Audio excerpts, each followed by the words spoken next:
Biologia 3. Melhoramento genético humano e evolução. Eugenia natural de Darwin. Termo criado por Francis Galton, visa a exclusão de elementos indesejados da sociedade a fim de melhorar geneticamente a população. Para isso, teorizava que era preciso cruzar pessoas com boas características genéticas. Para um amante de sci-fi, é impossível não lembrar de algumas obras clássicas. No filme Duna, por exemplo, conhecemos a Irmandade das Bene Gesserit, que trata-se de uma irmandade feminina que vem guiando secreta e pacientemente a humanidade de acordo com sua crença em um futuro iluminado, implementando um programa secreto de eugenia. Ou em vários outros exemplos na história, como por exemplo os Estados Unidos. Algum tempo atrás escolhia quem poderia procriar e com quem, para garantir as boas características. Agora falando sobre o darwinismo social. O darwinismo social prega uma ideia de hierarquia entre as sociedades. Desse modo, seria possível falar que determinada sociedade é superior à outra. Essa hierarquização estaria associada a uma dinâmica competitiva entre os indivíduos.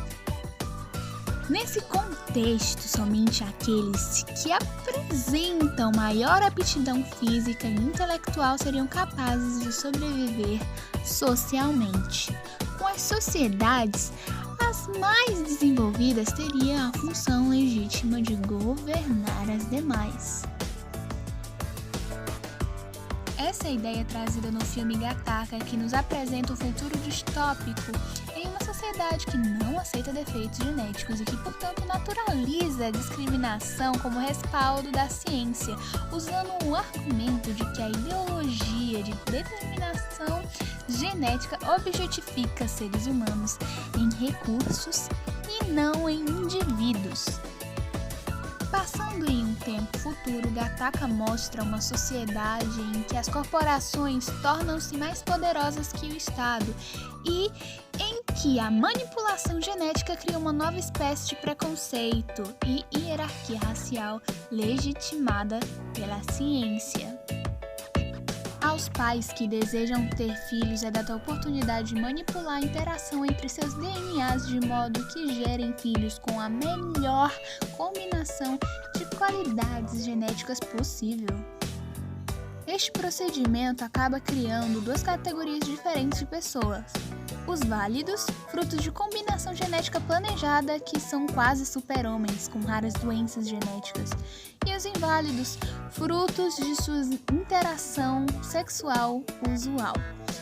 Aos válidos são oferecidos melhores oportunidades e empregos, enquanto aos inválidos chegam a ser impedidos de frequentar determinados lugares.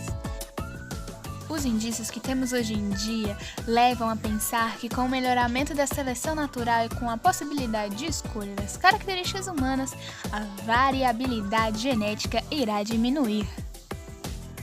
Isso porque as pessoas procurarão modelos de perfeição e aprimorarão seus descendentes para que se pareçam ao máximo com esse modelo. Outras obras que podem auxiliar no entendimento desse conteúdo, além do que foram ditos aqui, são o documentário Seleção Artificial, produzido pela Netflix, que aborda tópicos como a técnica de CRISPR e a engenharia genética, e o episódio Seleção Artificial da série documental Cosmos, dirigida e apresentada pelo genial cientista e astrofísico Carl Sagan.